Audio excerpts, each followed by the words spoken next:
One of the most beloved and well-known songs in Jewish liturgy is Dayenu. When I meet an individual and I'd like to engage that person in a Torah discussion, I'd like to understand what level they're at. There are people that are so unaffiliated and uninvolved. And for these individuals, I start off by singing Dayenu. And invariably, they begin to smile.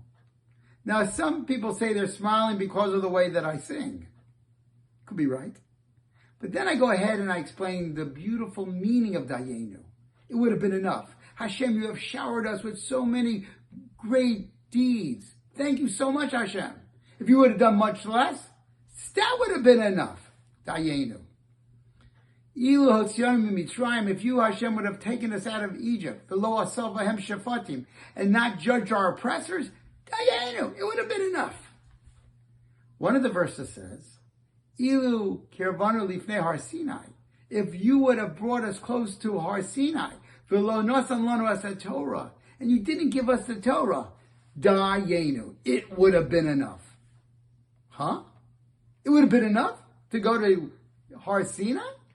The whole magnificence, the whole significance of Har Sinai was the place where we received the Torah.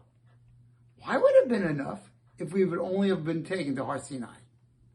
One of the answers given is as follows: that numerically speaking, the Jewish people were 2 million to 3 million at the time the Torah was given at Har Sinai.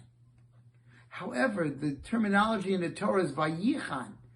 The Jewish people encamped, and it's in the singular. And as Rashi says, Ki ish echad b'lev echad. With one person, as we were one person, as with one heart. We were so unified. We were so together that amount of achdus would have been sufficient.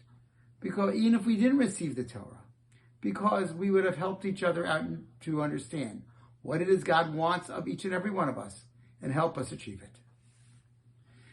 My dear friends, it has been over a year since the pandemic hit the globe with such terrifying force. We mourn the loss of those who passed away. We feel terrible for those individuals who were impaired. Those individuals who suffered financial loss of great proportions. But there was a silver lining. And that is that people came to help one another. It was so gratifying when I received calls. Rabbi, I feel for our fellow Klal Yisrael.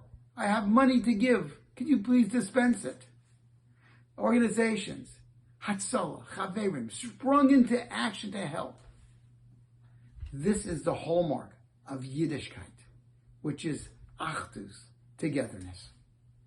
So when we come to the Seder and we sing Dayenu at the appropriate point, let's wait a moment and reflect about the power of Achdus, connectivity, the power of one, and say, Dayenu.